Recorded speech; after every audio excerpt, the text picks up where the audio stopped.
En 2022, à Saint-Étienne, une page de l'histoire industrielle française s'est refermée dans le silence d'une salle de tribunal. La maison Vernet-Caron, le tout dernier grand nom de l'armurerie stéphanoise, s'est déclarée en cessation de paiement. Pendant plus de 2 siècles, ce nom avait symbolisé l'indépendance absolue de la fabrication civile française. Fondée en 1820, l'entreprise avait pourtant tout traversé. Elle avait survécu à 3 guerres. Elle avait survécu à la fermeture de la gigantesque manufacture d'armes de Saint-Étienne. Elle avait même survécu à l'effondrement spectaculaire de Manufrance, un séisme qui avait balayé le reste de la ville. Pendant des décennies, posséder un fusil sagittaire forgé par Vernet-Caron était un acte d'appartenance pour des centaines de milliers de chasseurs. C'était la garantie de tenir entre ses mains un héritage vivant, un lien direct avec la capitale des armes. Mais en 2022, les chiffres ont écrasé l'histoire. Étouffée par les dettes, incapable de lutter contre des armes importées à bas coût, la famille fondatrice a dû céder le contrôle. Le nom historique a été absorbé par le groupe financier Cybergun, restructuré et réorienté vers des contrats de sécurité sous la marque Lebel. Le paradoxe est cruel. L'usine qui avait passé 2 siècles à équiper la culture de chasse française ne pouvait survivre qu'en cherchant désespérément à vendre des armes militaires à l'État. Mais la véritable histoire de Vernet-Caron n'est pas seulement celle d'un rachat. C'est l'histoire de l'effondrement démographique d'une tradition. C'est le triomphe de la standardisation mondiale. Et c'est une question systémique posée à tout un pays. Que reste-t-il d'une ville d'armes quand son dernier grand artisan perd sa souveraineté? L'usine produit encore aujourd'hui, mais le monde qui l'avait rendu nécessaire n'existe plus. Chaque semaine, nous racontons l'histoire des armes françaises, des manufactures, des arsenaux et des décisions industrielles qui ont façonné l'armée, la police, la chasse et la mémoire nationale. Et ce qui s'est passé lorsque l'époque a changé. Abonnez-vous si cette histoire vous parle. L'histoire ne commence pas par la nostalgie, mais par un lieu précis, à Saint-Étienne, en 1820. L'histoire de cette lente disparition ne commence pas par une crise financière, mais par une alliance fondatrice. En 1820, à Saint-Étienne, une ville qui respirait déjà la poussière de charbon et la fumée des forges, un armurier de 20 ans nommé Claude Vernet remporte le premier prix d'un concours d'armurerie. Quelques mois plus tard, il épouse Antoinette Caron. Ce mariage n'était pas seulement une union familiale, c'était d'une intégration industrielle. La famille de Claude maîtrisait le métal. La famille d'Antoinette maîtrisait le bois, sélectionnant et taillant la matière pour fabriquer la crosse. La partie tenue contre l'épaule ou la main pour stabiliser l'arme. En unissant leurs noms, ils fondaient la maison Vernet-Caron. Ils créaient ainsi un pont entre les 2 éléments essentiels de l'armurerie traditionnelle. Pour comprendre l'importance de cette fondation, il faut observer ce qui manquait cruellement à la France du début du 19e siècle. À cette époque, le paysage de l'armement français était fracturé. D'un côté, la colossale manufacture royale d'armes de Saint-Étienne absorbait les ressources de l'État pour forger des mousquets militaires en masse. De l'autre, des artisans parisiens de grand luxe produisaient des pièces uniques pour l'aristocratie. Mais entre ces 2 extrêmes, il y avait un vide. La Révolution française de 1789 avait aboli les privilèges et démocratisé le droit de chasse. Soudain, des milliers de ruraux, de propriétaires terriens et de bourgeois de province avaient le droit de chasser, mais il manquait d'outils fiables. Ils devaient se contenter de fusils, des armes longues conçues pour être tenues à l'épaule, fabriquées par des artisans locaux dont la qualité variait d'un village à l'autre. Le marché civil français attendait une norme. Il réclamait une signature qui puisse garantir à la fois la sécurité, la précision et l'élégance, sans exiger le budget d'un prince. Vernet-Caron n'a pas répondu à cette demande en construisant immédiatement une usine gigantesque. L'entreprise a d'abord utilisé l'écosystème unique de la ville. Saint-Étienne fonctionnait alors comme une immense manufacture à ciel ouvert. Le travail était décentralisé, dans des ateliers sombres et des cours intérieurs, des artisans ultra spécialisés se divisaient les tâches. Il y avait les caniers qui forgeaient le canon, le tube par lequel le projectile se déplace avant de sortir de l'arme. Il y avait les basculeurs, les polisseurs, les graveurs. Vernet-Caron s'est imposé comme l'architecte de ce chaos créatif. La maison commandait les pièces aux meilleurs artisans de la ville, supervisait l'assemblage final, ajustait les mécanismes et surtout apposer son nom sur l'acier. Le marquage Vernet-Caron devenait un sceau de qualité institutionnelle sur un marché civil désorganisé. L'arme à feu, un objet qui utilise l'énergie d'une cartouche pour projeter un projectile par un canon, n'était plus seulement un outil agricole amélioré, elle devenait un produit de haute ingénierie stéphanoise. Au fil du 19e siècle, la technologie a bouleversé les habitudes. L'abandon de la poudre noire, un ancien type de poudre utilisé avant les poudres modernes, au profit de la poudre sans fumée, a imposé des pressions internes beaucoup plus fortes. Les canons devaient être forgés dans des aciers nouveaux. Les tolérances d'usinage devaient être réduites. De nombreux petits artisans stéphanois, incapables de financer ces nouvelles machines, ont fait faillite. Vernet-Caron, disposant d'un capital solide et d'une vision à long terme, a commencé à absorber ces ateliers, intégrant progressivement la production sous un seul toit. Mais le premier grand choc systémique pour la maison n'est pas venu de la métallurgie ni d'une guerre. Il est venu de sa propre rue. En 1885, la création de la Manufacture française d'armes et cycles, qui allait devenir le titan Manufrance, a transformé les règles du jeu. Manufrance n'était pas seulement une usine, c'était une machine logistique terrifiante. En imprimant des millions de catalogues envoyés dans chaque bureau de poste et chaque ferme de France, Manufrance a industrialisé la vente au détail. Il proposait des fusils standardisés à des prix imbattables. Vernet-Caron a rapidement compris qu'une guerre des prix contre Manufrance mènerait à sa perte. La maison a pris une décision stratégique qui allait définir son identité pour le siècle suivant. Elle a refusé de descendre en gamme. Tandis que Manufrance vendait par correspondance à Monsieur Tout-le-Monde, Vernet-Caron a choisi de s'appuyer sur le réseau des armuriers professionnels. Leurs armes étaient vendues par des spécialistes en magasin, accompagnés de conseils et d'ajustements sur mesure. Ce modèle d'affaires a solidifié le prestige de la marque. Dans l'esprit du public, Manufrance était le fournisseur par défaut. Vernet-Caron était le choix du connaisseur. L'entreprise a traversé les 2 guerres mondiales en s'adaptant à l'économie de survie, fabriquant des pièces de bicyclettes ou du matériel militaire sous la contrainte des réquisitions. Mais lorsque la paix est revenue après 1945, la France a connu une transformation sociale sans précédent. La croissance économique des 30 Glorieuses a libéré du temps et du pouvoir d'achat. Le nombre de permis de chasse en France a commencé à grimper de façon vertigineuse pour se rapprocher de la barre des 2 millions.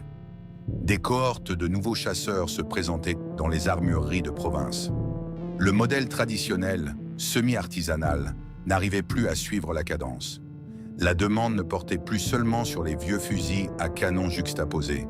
Les influences étrangères et les tireurs sportifs commençaient à réclamer des fusils à canon superposés, une architecture technique complexe, historiquement coûteuse à produire, et généralement réservée à une élite fortunée.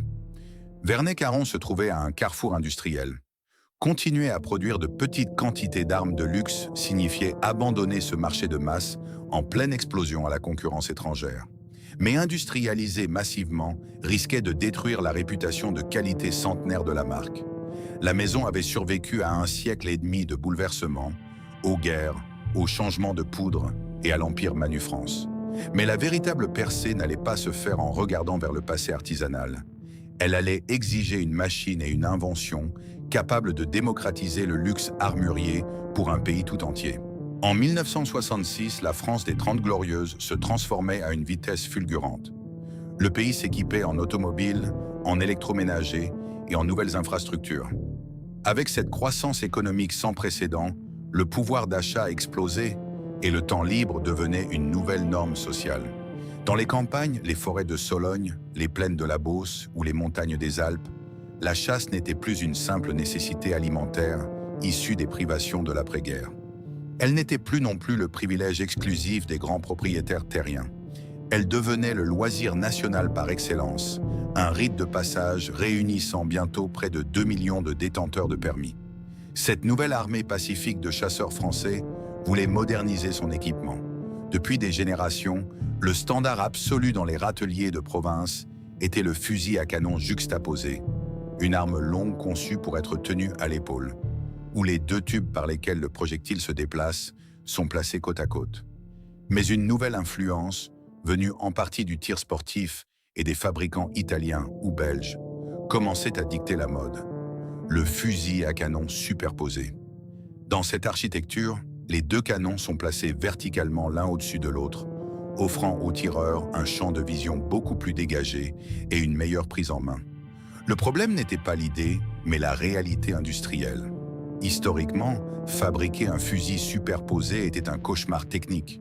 Le boîtier de culasse, la structure centrale qui reçoit les principaux éléments mécaniques, devait être d'une solidité absolue pour supporter les pressions superposées des tirs.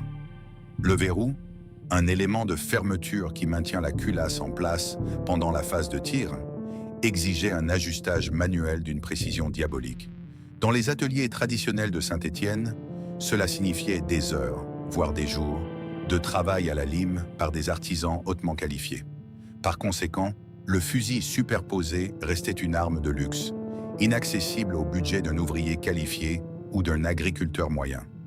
C'est ici que Vernet-Caron a pris la décision qui a changé l'histoire de l'armurerie civile française. Au lieu de s'obstiner à produire quelques centaines d'armes sur mesure pour une élite ou de sous-traiter des modèles bas de gamme à l'étranger, l'entreprise a choisi d'industrialiser la perfection. En 1966, Vernet-Caron dévoile le Sagittaire. Le Sagittaire n'était pas seulement un nouveau modèle de fusil, c'était un tour de force d'ingénierie stéphanoise et une révolution des méthodes de production. L'entreprise a massivement investi dans des machines-outils de haute précision. Au lieu de confier chaque ajustage à la main d'un maître armurier, les ingénieurs ont repensé les pièces pour qu'elles soient usinées avec des tolérances si strictes qu'elles devenaient parfaitement interchangeables. Le boîtier de culasse n'était plus sculpté lentement par des basculeurs individuels. Il était usiné en série à partir de blocs d'acier forgés ou plus tard d'alliages aéronautiques ultra légers pour réduire la fatigue lors des longues marches en plaine. Les canons, traditionnellement le cœur du savoir-faire stéphanois, bénéficiaient de nouvelles techniques d'assemblage et de martelage à froid. La chambre, l'espace où la cartouche se place avant le tir, et le système d'extraction était standardisé pour garantir une fiabilité totale, quelles que soient les munitions, terme général désignant les cartouches utilisées par l'arme, choisies par le chasseur. Le résultat était foudroyant. Le Sagittaire offrait l'élégance, l'équilibre et la fiabilité d'un fusil superposé de grand luxe, mais à un prix qui le rendait accessible à la classe moyenne française. En quelques années, le Sagittaire est devenu le fusil le plus vendu de sa catégorie en France. Ce succès a créé un fossé technologique, un véritable rempart industriel contre la concurrence. Les autres ateliers stéphanois, restés attachés aux méthodes purement artisanales, ne pouvaient tout simplement pas rivaliser avec la cadence de production et les prix de Vernet-Caron. Dans le même temps, les fabricants étrangers peinaient à offrir la même qualité perçue et le même prestige historique. Le Sagittaire a envahi le système de distribution nationale. Il figurait en bonne place dans les catalogues de vente spécialisés. Il occupait les râteliers de toutes les armureries de province, de la Bretagne à l'Alsace. Les syndicats de chasse locaux, les clubs de tir sportifs et les revendeurs indépendants en faisaient leur recommandation numéro 1. Le marquage Vernet-Caron, gravé sur le métal, n'était plus seulement le privilège des initiés. Il devenait la norme de la réussite sociale d'une génération entière de chasseurs français. La manufacture de Saint-Étienne, autrefois un regroupement d'ateliers sombres, s'était transformée en une véritable usine moderne. Les machines tournaient à plein régime. Les ouvriers spécialisés ne limaient plus des pièces uniques. Ils contrôlaient des séries de production, vérifiaient les tolérances au micron près et assuraient un niveau de qualité constant sur des dizaines de milliers d'unités. Mais cette percée industrielle cachait un paradoxe que l'entreprise ne découvrirait que des décennies plus tard. En industrialisant le Sagittaire, Vernet-Caron s'était organiquement et financièrement lié au volume. Pour rentabiliser ces immenses investissements en machines-outils, l'usine devait produire beaucoup. Pour produire beaucoup, il fallait que la demande reste massive. Le modèle économique de l'entreprise était désormais entièrement dépendant d'une seule force sociologique, le nombre de chasseurs arpentant les campagnes françaises. Le Sagittaire avait conquis le marché civil. Le nom Vernet-Caron était au sommet de son influence. L'arme avait trouvé sa place, mais le système démographique et culturel qui devait la soutenir commençait déjà de manière imperceptible à basculer. En 1966, la France des Trente Glorieuses se transformait à une vitesse fulgurante. Le pays s'équipait en automobiles, en électroménager et en nouvelles infrastructures. Avec cette croissance économique sans précédent, le pouvoir d'achat explosait et le temps libre devenait une nouvelle norme sociale. Dans les campagnes, les forêts de Sologne, les plaines de la Beauce ou les montagnes des Alpes, la chasse n'était plus une simple nécessité alimentaire issue des privations de l'après-guerre. Elle n'était plus non plus le privilège exclusif des grands propriétaires terriens. Elle devenait le loisir national par excellence, un rite de passage réunissant bientôt près de 2 millions de détenteurs de permis. Cette nouvelle armée pacifique de chasseurs français voulait moderniser son équipement. Depuis des générations, le standard absolu dans les râteliers de province était le fusil à canon juxtaposé, une arme longue conçue pour être tenue à l'épaule, où les deux tubes par lesquels le projectile se déplace sont placés côte à côte. Mais une nouvelle influence, venue en partie du tir sportif et des fabricants italiens ou belges, commençait à dicter la mode: le fusil à canon superposé. Dans cette architecture, les deux canons sont placés verticalement l'un au-dessus de l'autre, offrant aux tireurs un champ de vision beaucoup plus dégagé et une meilleure prise en main. Le problème n'était pas l'idée, mais la réalité industrielle. Historiquement, fabriquer un fusil superposé était un cauchemar technique. Le boîtier de culasse, la structure centrale qui reçoit les principaux éléments mécaniques, devait être d'une solidité absolue pour supporter les pressions superposées des tirs. Le verrou, un élément de fermeture qui maintient la culasse en place pendant la phase de tir, exigeait un ajustage manuel d'une précision diabolique. Dans les ateliers traditionnels de Saint-Étienne, cela signifiait des heures, voire des jours, de travail à la lime par des artisans hautement qualifiés. Par conséquent, le fusil superposé restait une arme de luxe, inaccessible au budget d'un ouvrier qualifié ou d'un agriculteur moyen. C'est ici que Vernet-Caron a pris la décision qui a changé l'histoire de l'armurerie civile française. Au lieu de s'obstiner à produire quelques centaines d'armes sur mesure pour une élite, ou de sous-traiter des modèles bas de gamme à l'étranger, l'entreprise a choisi d'industrialiser la perfection. En 1966, Vernet-Caron dévoile le Sagittaire. Le Sagittaire n'était pas seulement un nouveau modèle de fusil, c'était un tour de force d'ingénierie stéphanoise et une révolution des méthodes de production.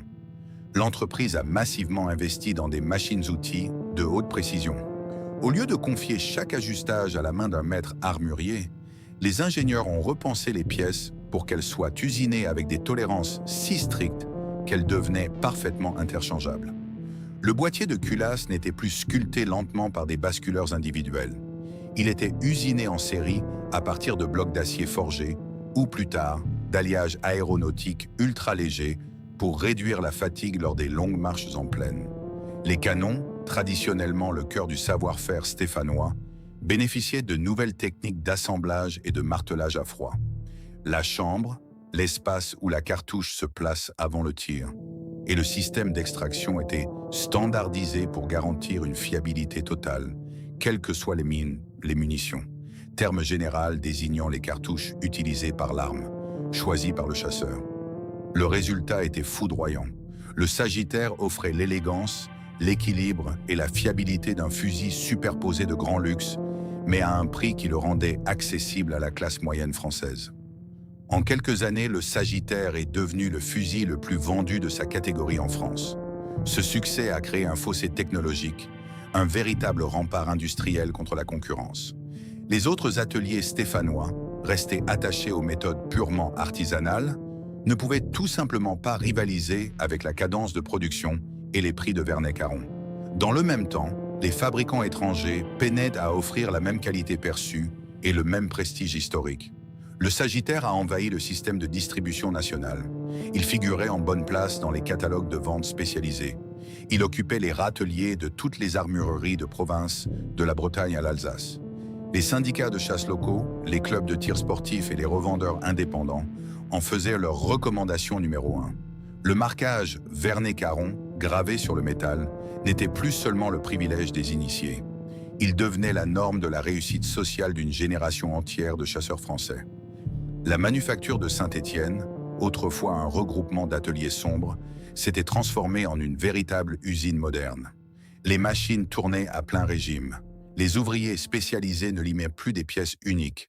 Ils contrôlaient des séries de production, vérifier les tolérances au micron près et assurer un niveau de qualité constant sur des dizaines de milliers d'unités. Mais cette percée industrielle cachait un paradoxe que l'entreprise ne découvrirait que des décennies plus tard. En industrialisant le Sagittaire, Vernet-Caron s'était organiquement et financièrement lié au volume. Pour rentabiliser ces immenses investissements en machines-outils, l'usine devait produire beaucoup. Pour produire beaucoup, il fallait que la demande reste massive. Le modèle économique de l'entreprise était désormais entièrement dépendant d'une seule force sociologique: le nombre de chasseurs arpentant les campagnes françaises. Le Sagittaire avait conquis le marché civil. Le nom Vernet-Caron était au sommet de son influence. L'arme avait trouvé sa place, mais le système démographique et culturel qui devait la soutenir commençait déjà de manière imperceptible à basculer. Au début des années 1970, la France rurale et provinciale vivait un âge d'or cynégétique absolu. Le nombre de détenteurs de permis de chasse à travers le pays approchait la barre stupéfiante des 2 millions. Dans les immenses plaines céréalières de la Beauce, les forêts denses de Sologne ou les massifs escarpés des Alpes, l'acte de chasser rythmait les saisons et structurait la vie sociale. Ce n'était plus un privilège réservé à une élite. C'était une institution démocratique et populaire. Et au centre géométrique de cette institution trônait l'armurerie civile française. Pour Vernet-Caron, cette décennie a marqué une expansion sans précédent. L'usine de Saint-Étienne, métamorphosée par le succès foudroyant du fusil Sagittaire, tournait désormais à un rythme industriel vertigineux. La manufacture ne se contentait plus de fournir quelques armuriers spécialisés pour des connaisseurs fortunés. Elle équipait une véritable armée civile. Chaque année, des dizaines de milliers de boîtiers de culasses et de canons sortaient des chaînes de production pour aller passer les tests rigoureux du banc national d'épreuves de Saint-Étienne, l'institution d'État chargée de certifier la sécurité des armes à feu avant leur mise sur le marché. Le poinçon de cette institution apposée sur l'acier d'un Sagittaire était la garantie finale, la preuve physique que la pièce répondait aux normes les plus strictes. L'entreprise s'était infiltrée dans tous les canaux de distribution. Si vous ouvriez un magazine de l'époque, si vous visitiez un syndicat local affilié à la Fédération nationale des chasseurs, ou si vous poussiez la porte d'un armurier indépendant, de la Bretagne à la frontière allemande, le nom de Vernet-Caron dominait les râteliers. L'entreprise lançait de nouveaux modèles pour répondre à des pratiques qui évoluaient. Elle s'est mise à concevoir et distribuer des fusils semi-automatiques, un système où l'arme recharge automatiquement après chaque tir par l'action des gaz ou du recul, expliqué ici dans son contexte historique d'évolution technologique civile. Cette diversification prouvait que l'ingénierie stéphanoise refusait de rester figée dans le passé artisanal. Mais le véritable sommet institutionnel de Vernet-Caron, son couronnement comme l'incontestable capitale de l'armurerie civile française, ne s'est pas fait uniquement par ses propres succès techniques. Il s'est bâti sur les ruines d'un effondrement systémique colossal. Pendant près d'un siècle, la manufacture française d'armes et cycles, connue sous le nom mythique de Manufrance, avait été le titan intouchable de Saint-Étienne. Elle employait des milliers d'ouvriers et distribuait son célèbre catalogue d'épaisseur encyclopédique dans chaque foyer, chaque ferme et chaque bureau de poste de France. Mais au début des années 1980, cet empire a commencé à vaciller. Frappé par des lourdeurs logistiques, une gestion inadaptée aux nouvelles réalités économiques et l'arrivée des premières vagues de produits étrangers standardisés, Manufrance a été engloutie par une faillite retentissante. En 1985, les grilles de la colossale usine stéphanoise se sont définitivement fermées. Des milliers d'ouvriers, d'ajusteurs et de techniciens se sont retrouvés dans la rue. Cet événement a été un séisme pour l'identité de la ville et pour le marché national. La disparition soudaine de Manufrance a créé un vide béant. Le marché de masse de l'armement civil français était soudainement orphelin de son fournisseur historique. Vernet-Caron est resté debout au milieu de ce champ de ruines industrielles. Naturellement, l'entreprise a absorbé une part immense de cette demande. Les tireurs et les chasseurs, profondément attachés à la souveraineté de l'arme française, se sont massivement tournés vers le dernier grand nom stéphanois capable de produire en grande série. Les commandes ont explosé, la production a atteint des sommets historiques. Vernet-Caron a racheté d'autres petites marques locales, intégré des ateliers de sous-traitance qui cherchaient désespérément à survivre au naufrage de Manufrance. et consolider un empire autrefois partagé. Mais cette expansion foudroyante cachait un nouveau paradoxe. Ce succès ne fermait pas la question de la survie. Il l'agrandissait. Pour Vernet Caron, ce n'était plus seulement une question de domination commerciale. C'était une responsabilité écrasante. L'entreprise privée devait désormais porter, presque seule, l'héritage, la réputation et le poids psychologique d'une ville d'armes entière sur ses propres épaules. Les dirigeants ont compris qu'une entreprise ne pouvait pas asseoir sa survie éternelle sur une unique force démographique. Observant le monde changer autour d'eux, ils ont cherché à diversifier leur ancrage institutionnel. Et c'est précisément à cet instant, à l'aube des années 1990, que le fabricant de fusils de chasse a franchi une porte inattendue, celle des commissariats de police. À l'aube des années 1990, la direction de Vernet Caron a compris une vérité fondamentale de l'histoire militaro-industrielle française. Un marché purement civil, même vaste, reste structurellement vulnérable. Pour s'assurer une stabilité financière et institutionnelle à long terme, une manufacture doit pénétrer les arsenaux de l'État.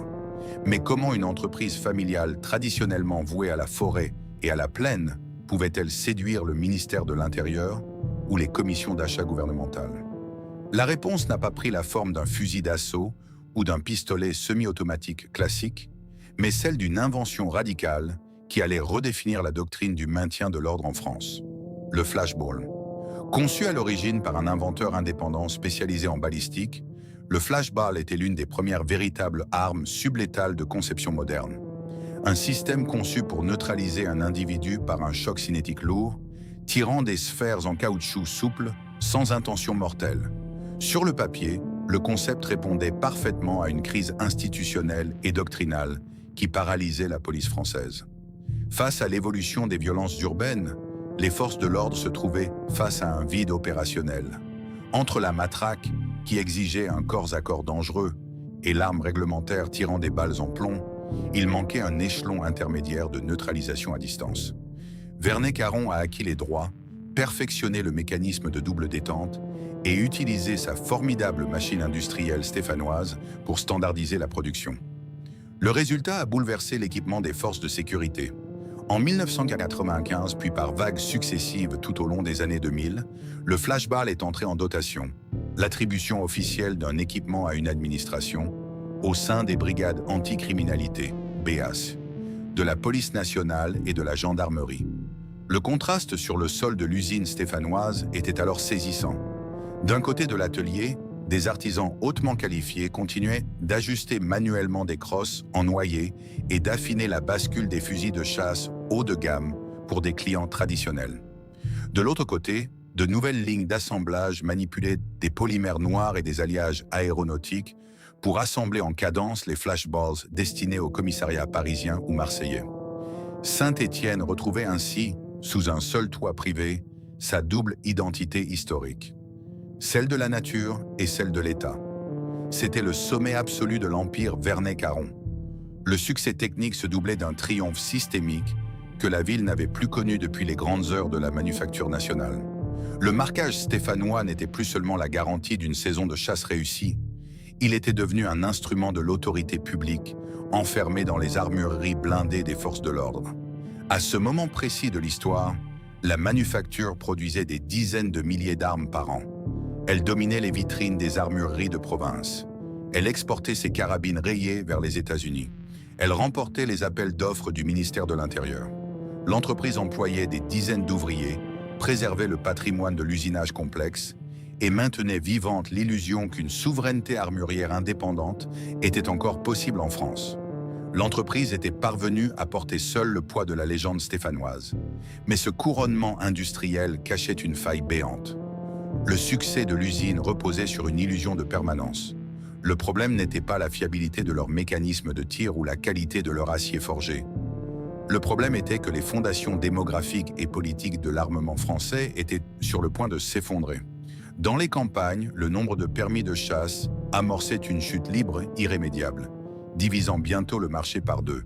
Et dans les ministères parisiens, l'État se préparait à changer radicalement sa doctrine d'approvisionnement, préférant désormais la standardisation étrangère à la fidélité nationale. L'objet fonctionnait encore. le système qu'il avait rendu tout-puissant commençait déjà à se fracturer. Le triomphe du flashball et les records de vente du Sagittaire dans les années 1990 donnaient à Vernet-Caron l'illusion d'une forteresse imprenable. L'usine tournait, les ouvriers stéphanois maîtrisaient toujours l'usinage complexe et le nom de la marque continuait de résonner dans les râteliers des commissariats comme dans les forêts domaniales. Mais l'histoire industrielle nous enseigne qu'une manufacture ne meurt presque jamais d'un seul coup, frappée par un effondrement soudain. Elle meurt parce que les forces systémiques qui la soutenaient s'évaporent, souvent dans le silence, loin des chaînes de montage. Pour le dernier grand nom de Saint-Étienne, la première fracture n'est pas venue de la métallurgie ou d'un échec technique. Elle est venue de la démographie. Pendant des décennies, le modèle économique de l'entreprise reposait sur une équation simple. Une production de masse nécessitait un public de masse. Or, à l'aube des années 2000, la France rurale achevait une mutation sociologique brutale. Le nombre de détenteurs de permis de chasse, qui avaient frôlé les 2 millions pendant les 30 Glorieuses, entamait une chute libre et inéluctable. D'une année sur l'autre, des dizaines de milliers de pratiquants vieillissants rangeaient définitivement leurs armes, sans être remplacés par les jeunes générations. Les petites armureries de province, les relais traditionnels qui vendaient, ajustaient et entretenaient les fusils stéphanois, fermaient leurs portes les unes après les autres. Le marché civil se rétractait à une vitesse terrifiante. Ce n'était plus une question de marge bénéficiaire pour Vernet-Caron. C'était une question de survie biologique pour l'usine. Et précisément au moment où ce marché intérieur s'effondrait, la quatrième grande force de destruction armurière, la concurrence étrangère et la standardisation mondiale, a frappé les portes de Saint-Étienne avec une violence inouïe. Historiquement, fabriquer un fusil de chasse fiable, avec des canons parfaitement alignés et un verrou robuste, exigeait un savoir-faire régional. Mais la mondialisation technologique avait aboli cette barrière. Des fabricants italiens, espagnols et surtout turcs avaient massivement investi dans des centres d'usinage à commande numérique. Ils étaient désormais capables de produire des fusils superposés ou semi-automatiques d'une qualité tout à fait acceptable, mais à une fraction du prix d'une arme française. Le boîtier de culasse n'était plus un secret jalousement gardé par les maîtres de Saint-Étienne. C'était devenu une simple donnée informatique exportable partout dans le monde.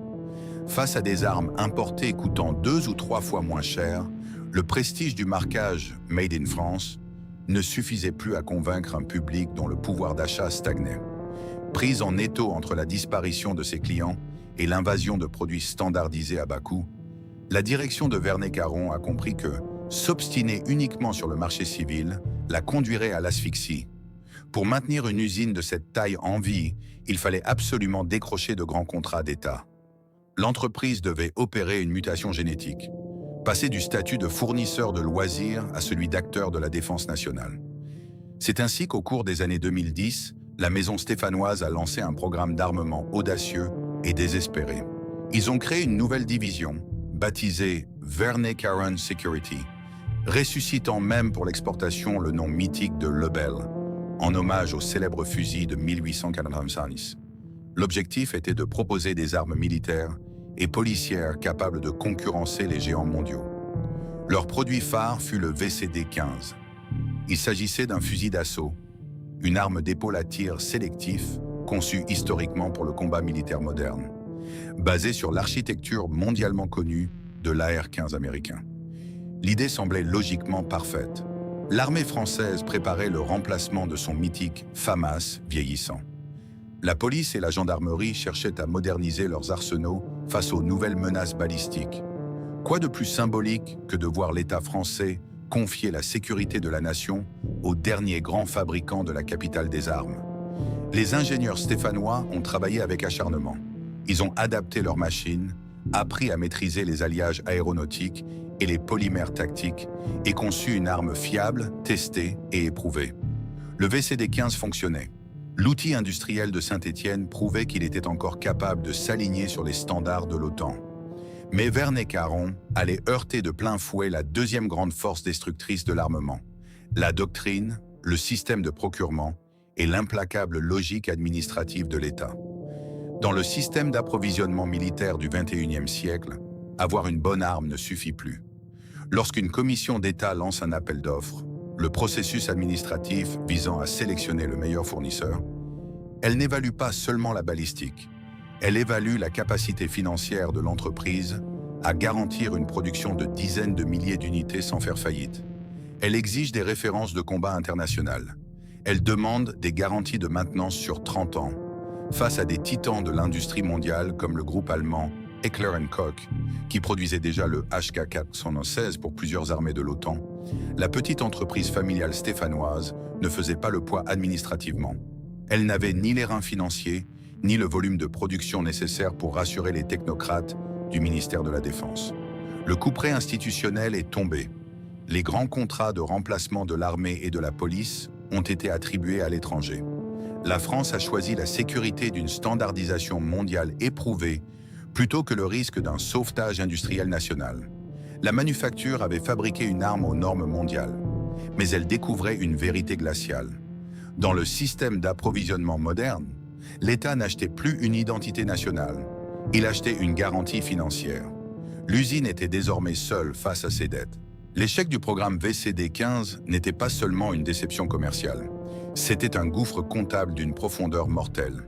L'histoire des manufactures nationales nous rappelle que lorsque l'État développe une arme réglementaire, c'est le budget public qui absorbe les coûts de recherche, les prototypes ratés, les outils de forge et les années de développement. Mais Vernet-Caron n'était pas un arsenal d'État, c'était une entreprise privée. Pour concevoir ce fusil d'assaut, pour usiner des pièces capables de supporter les standards militaires de l'OTAN, la manufacture de Saint-Étienne avait dû puiser dans ses propres réserves. Elle avait acheté de nouvelles machines à commande numérique, formé des ingénieurs aux tolérances militaires de pointe et mobilisé ses meilleures ressources métallurgiques. L'entreprise avait fait un pari existentiel. Elle pensait que l'idée d'une souveraineté nationale, la possibilité de produire à nouveau l'arme de dotation de l'armée sur le sol français, l'emporterait sur les critères purement administratifs. Mais le système d'approvisionnement possède sa propre logique, aveugle à la nostalgie. La Commission a évalué les bilans financiers, les garanties industrielles à long terme et la capacité à fournir des dizaines de milliers d'unités sans le moindre retard. Face au géant allemand Heckler & Koch, l'artisan stéphanois ne pouvait tout simplement pas offrir la même sécurité bancaire et logistique. L'État a logiquement choisi l'Allemagne. Cet échec monumental a laissé l'usine stéphanoise avec un outil industriel d'une modernité absolue, mais sans le volume de commandes militaires nécessaire pour payer ses créanciers. Et c'est précisément à ce moment de vulnérabilité financière extrême que le deuxième pilier de l'entreprise, celui qui l'avait rendu incontournable dans les années 1990, s'est à son tour fracturé. Pendant près de 2 décennies, le flashball avait été le bouclier institutionnel de Vernet-Caron. Sa silhouette emblématique, massive et dissuasive, trônait dans les armureries de la police nationale, de la gendarmerie et des polices municipales. Mais au cours des années 2010, la doctrine du maintien de l'ordre en France a subi une mutation profonde. Sous la pression de controverses politiques, d'incidents très médiatisés et de nouvelles exigences balistiques, le ministère de l'Intérieur a radicalement revu ses critères. La doctrine n'exigeait plus une arme de dissuasion à courte portée, elle exigeait une précision chirurgicale à longue distance, équipée de viseurs électroniques. Encore une fois, la 4e force de destruction armurière, la standardisation étrangère, a frappé Saint-Étienne. Le gouvernement français a décidé de remplacer progressivement le flashball par le LBD-40, un lanceur conçu et fabriqué par l'entreprise suisse Brugger & Thomet. Cette arme, tirant un calibre de 40 mm, devenu un standard policier mondial, offrait une précision supérieure.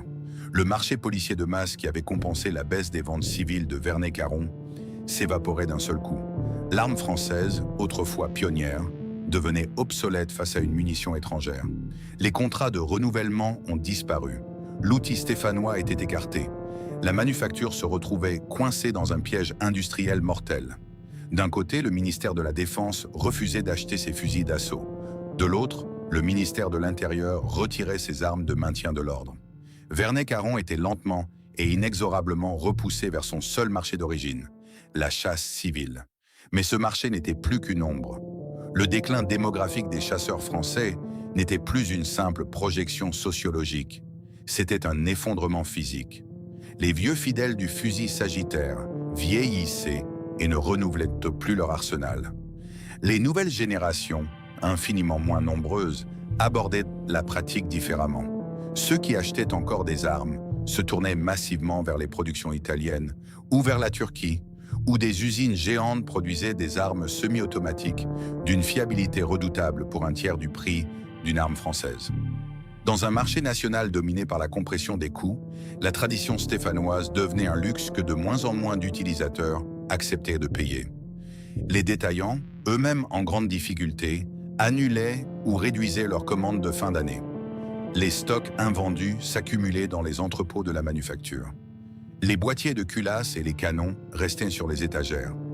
Les machines ultra-modernes, achetées à crédit pour produire les fusils militaires, tournaient désormais au ralenti, dévorant la trésorerie restante. Les crises logistiques mondiales du début des années 2020 ont agi comme le coup de grâce. Les perturbations des chaînes d'approvisionnement ont fait exploser le prix de l'acier spécial, des alliages et des bois de noyer. Pour une entreprise déjà lourdement endettée, sans l'appui de contrats d'État pour amortir le choc, l'équation devenait insoluble. Les banques, observant le marché se refermer, ont commencé à exiger des garanties de remboursement immédiates. Au printemps 2022, l'impensable s'est produit. Après plus de 200 ans d'indépendance, après avoir traversé les guerres mondiales, après avoir survécu à la disparition de la manufacture nationale d'armes de Saint-Étienne, après avoir résisté à la chute de Manufrance, la maison Vernet-Caron a cédé. Écrasée par un passif impossible à restructurer, la direction historique n'a eu d'autre choix que de se rendre au tribunal de commerce pour se déclarer en cessation de paiement. Le couperet institutionnel tombait. Le dernier géant de la capitale française de l'arme s'effondrait sous le poids de la standardisation et de la dette. La résolution de cette crise n'a pas pris la forme d'un sauvetage par l'État, mais d'une absorption financière pure et simple. Fin 2022, le contrôle de l'entreprise a été racheté par le groupe Cybergun. La famille fondatrice a perdu la souveraineté de l'œuvre commencée par Claude Vernet et Antoinette Caron un siècle et demi plus tôt. Le nouveau propriétaire a immédiatement imposé une restructuration industrielle totale. Le nom Vernet-Caron, profondément ancré dans la forêt et l'héritage, a été confiné à une ligne de production civile très réduite, transformée en une marque de niche. Pour espérer rentabiliser l'usine, la nouvelle direction a placé la majorité de sa force de frappe industrielle sous la bannière Lebel, visant exclusivement le marché militaire de sous-traitance. L'entreprise ne cherchait plus à équiper des millions de citoyens français. L'époque glorieuse de la domination civile nationale était définitivement refermée. La doctrine d'État avait choisi l'étranger. La démographie avait brisé le marché. L'usine n'est pas morte, le tribunal a tranché, le rachat est signé, le budget est coupé, le marché est mondial. Les machines tournent encore, l'acier est encore usiné, les ouvriers se lèvent toujours, mais l'indépendance est détruite. La famille a perdu, le système s'est effondré, la ville d'armes disparaît, l'âme stéphanoise s'éteint, le nom n'est plus. La mort d'une manufacture ne ressemble pas toujours à un bâtiment en briques rouges abandonné, aux fenêtres brisées, livré aux ronces et à l'oubli. Parfois, la mort institutionnelle prend la forme d'une simple ligne de code dans un registre de commerce, d'un transfert d'actions et d'un changement de stratégie. Aujourd'hui, l'usine historique de Vernet-Caron existe toujours sur le boulevard Thiers, à Saint-Étienne. Les portes s'ouvrent chaque matin. Les immenses machines à commande numérique tournent à plein régime. Les ouvriers spécialisés enfilent toujours leur bleu de travail pour usiner le métal. Mais l'âme de l'entreprise, cette indépendance farouche qui avait défini la famille fondatrice de manière ininterrompue depuis le mariage de 1820, a été définitivement effacée par la restructuration financière. Sous le contrôle du groupe Cybergun, le nom légendaire a été fragmenté et redéfini. La production civile des armes de chasse, autrefois le cœur battant de l'industrie stéphanoise et la fierté de la maison, n'est plus qu'une ligne secondaire. C'est presque devenu une vitrine nostalgique, maintenue à petite échelle pour honorer un héritage séculaire qui ne rapporte plus les volumes nécessaires à la survie globale. L'essentiel de la force de frappe industrielle est désormais absorbé par la nouvelle division, orientée vers la sous-traitance militaire et les contrats de sécurité. L'artisan maître de son destin est devenu un rouage standardisé dans une chaîne d'approvisionnement mondiale. Le nom a survécu. l'identité a été écrasée. Pour retrouver le véritable Vernet-Caron, celui qui forgeait le lien social des campagnes et équipait des millions de Français, il ne faut plus regarder les lignes de montage modernes. Il faut ouvrir les vieilles armoires fortes des maisons familiales de Sologne, de Gascogne ou de Bretagne. Là, des milliers de fusils sagittaires dorment dans le silence absolu. Beaucoup d'entre eux appartiennent à une génération de chasseurs aujourd'hui disparus, légués à des enfants ou des petits-enfants qui ne renouvelleront jamais le permis de chasse. Ces armes, avec leur boîtier de culasse, la structure centrale recevant les mécanismes, parfaitement ajustés et leur crosse en noyer soigneusement poli, glissent lentement d'un statut d'outil d'usage à celui d'artefact mémoriel. Elles quittent les forêts pour entrer dans l'histoire. Plus loin, la mémoire est institutionnalisée. Au musée d'art et d'industrie de Saint-Étienne, la splendeur armurière civile est méticuleusement conservée. Dans des archives climatisées, loin du fracas des presses hydrauliques, les conservateurs classent les anciens catalogues de vente, les complexes dessins techniques des basculeurs et les registres de commandes noircis à la plume. Des réseaux passionnés de collectionneurs, opérant à travers toute la France, se transmettent l'histoire des différents poinçons du banc national d'épreuves appliqués sur les canons stéphanois. Ce microcosme démilitarisé est devenu le sanctuaire d'une époque où l'arme civile fabriquée en France structurait la vie sociale d'un pays tout entier. Si cette longue histoire compte encore aujourd'hui, c'est parce que Vernet-Caron n'était pas un simple assembleur de pièces métalliques. Pendant un siècle et demi, l'entreprise fut le dernier pont vivant entre la tradition artisanale pure du XIXe siècle et l'implacable standardisation industrielle moderne.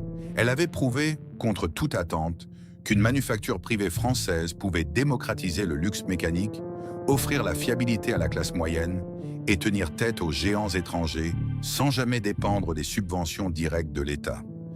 L'histoire se referme d'ailleurs sur une ironie institutionnelle cruelle, une note de bas de page que les historiens de l'armement observent avec une grande amertume. Pour tenter de sauver l'usine dans ses dernières années indépendantes, la direction avait stratégiquement ressuscité le nom de Lebel, dans l'espoir de vendre son fusil d'assaut aux forces armées. En 1886, le fusil Lebel original, l'arme réglementaire qui avait fait entrer la France dans la révolution de la poudre sans fumée, symbolisait le triomphe absolu de l'arsenal d'État et l'indépendance de la nation sur la scène mondiale. Aujourd'hui, ce même nom mythique est utilisé par un groupe financier privé pour tenter d'exister sur un marché militaro-industriel saturé, cherchant désespérément à s'adapter à des doctrines d'approvisionnement qui n'ont plus besoin du génie stéphanois. La boucle systémique est achevée. La souveraineté nationale est devenue une simple marque déposée pour attirer les contrats internationaux. La chute de la maison Vernet-Caron n'est pas un événement commercial isolé. C'est le troisième et tout dernier chapitre d'une longue et dramatique agonie stéphanoise. La capitale française de l'arme a connu 3 morts structurelles. Quand Manufrance s'est effondrée en 1985, Saint-Étienne a perdu son empire logistique et commercial. Quand la manufacture d'armes de Saint-Étienne, la gigantesque MAS, a fermé ses immenses portes en 2001, la ville a perdu son arsenal militaire d'État. Et quand Vernet-Caron a cédé sous le poids de la dette mondialisée en 2022, la ville a perdu sa toute dernière indépendance industrielle privée. Il n'y a plus de miracle à attendre. L'époque où une famille d'armuriers pouvait forger l'identité culturelle d'un pays dans l'acier forgé est définitivement révolue. L'objet fonctionnait encore parfaitement. Le système de dotation, d'approvisionnement et de démographie qui l'entourait a simplement cessé d'exister. Les forces implacables de la standardisation étrangère et du déclin social ont finalement triomphé. Aujourd'hui, très loin des chaînes de montage automatisées qui sous-traitent pour des standards d'une autre époque, derrière une vitrine silencieuse d'un musée de province, sous une lumière froide, le poinçon original de Saint-Étienne gravé sur la bascule d'un vieux sagittaire reste parfaitement intact, figé dans le métal, comme si l'immense usine des origines venait seulement de se taire. À très bientôt pour la prochaine histoire.